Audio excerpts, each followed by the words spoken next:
Today our special guest is a Pearl Harbor survivor who happens to be a friend of mine. He's a retired senior chief quartermaster. People call him Mickey. I call him Sir. Ladies and gentlemen, Michael Mickey Ganitch.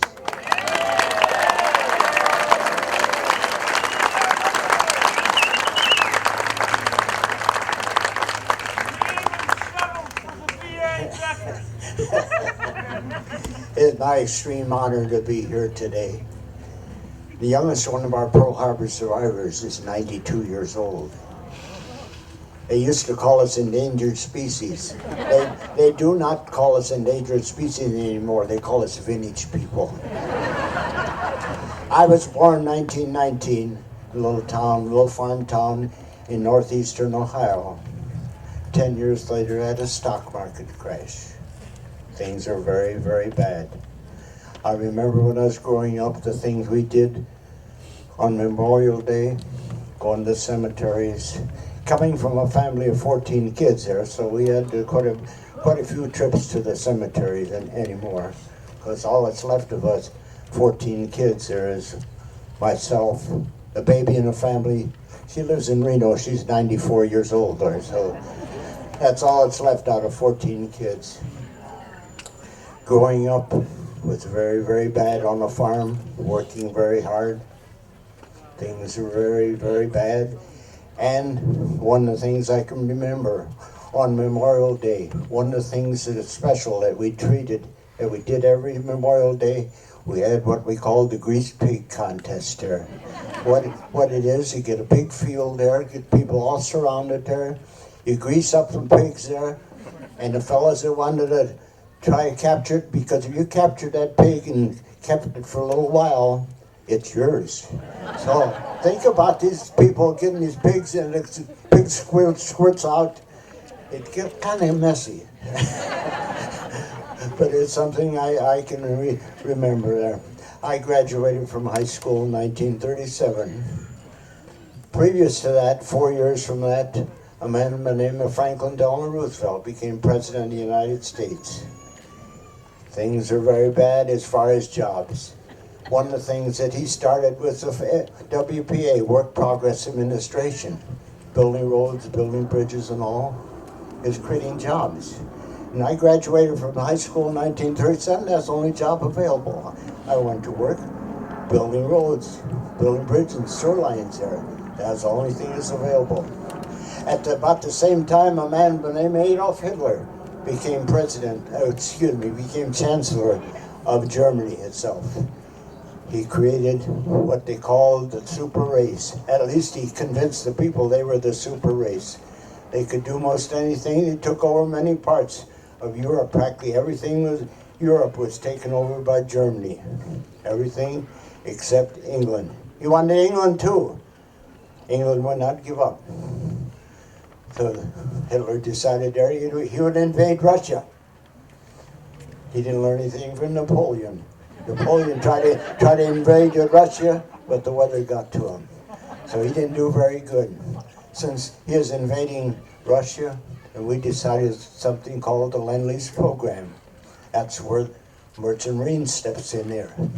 Merchant Marine would start taking supplies, Lend-Lease supplies, to Russia, because they're our friends now that Germany was fighting against them. These merchant marines are out there, no protection whatsoever, no guns and all. Really, I'll take off my hat to the merchant marine because they were great people.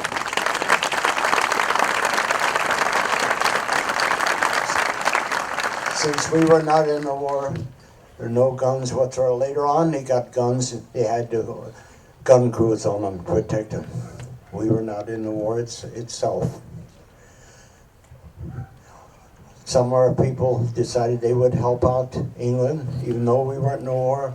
They decided to join the RAF, Royal Air Force, fly with the Royal Air Force. Some of our pilots decided they would help in the Pacific with the Flying Tigers, because at that time Japan had been taking over a lot of the islands in the Pacific. We had been sending all kinds of supplies to Japan, iron, all kinds of different things. in order to stop Japan from spreading out through the Pacific, we put an embargo on Japan. We're not sending them any more supplies. That made them very unhappy. They decided they would invade the United States by way of invading Pearl Harbor. They figured if Pearl Harbor was taken, then we would give up. Not all the Japanese was for it. A man by the name of Admiral Yamamoto, Admiral of the fleet. He was against any aggression against the United States. He was trained, educated. He knew the industry the United States had, but he was outvoted. They decided they would invade Hawaiian Islands, and that way we'd give up. But he knew that if they wouldn't have any success against the United States, it'd have to be quick, because they did not have the industry, but the United States had, because he knew the industry the United States had there, and he knew if it was a long war, they'd be in big trouble. But they went ahead with their plans. They decided there that they would invade the Hawaiian Islands.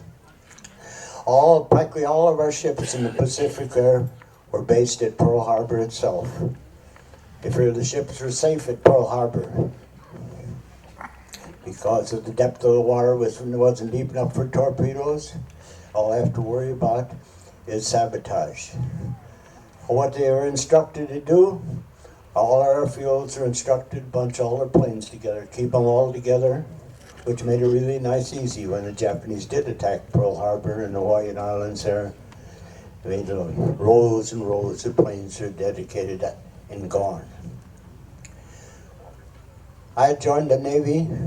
I reported aboard the USS Pennsylvania, battleship, flagship of the fleet. I reported aboard August 15th, 1941. I joined the ship's football team.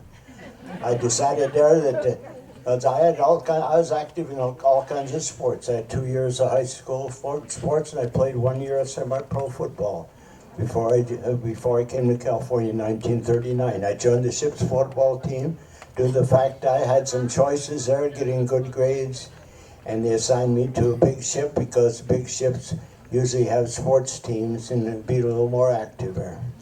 So I reported aboard the ship, and at that time, ships would go out at sea during the week, come back in port, have games, sports, anything that took place on weekends. The Japanese knew where all of the ships were at there. Knew they had all kinds of information there. They had diagrams, ships' names even. They knew the ships would be in port.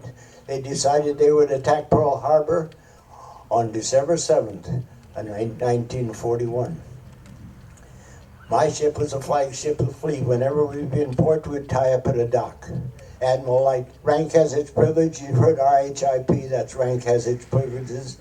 Admiral liked to just walk off the ship whenever you wanted to. Some of the other ships there would be riding maybe 15, 20 minutes to get ashore. The Admiral didn't like that, so we tied up at the dock. So,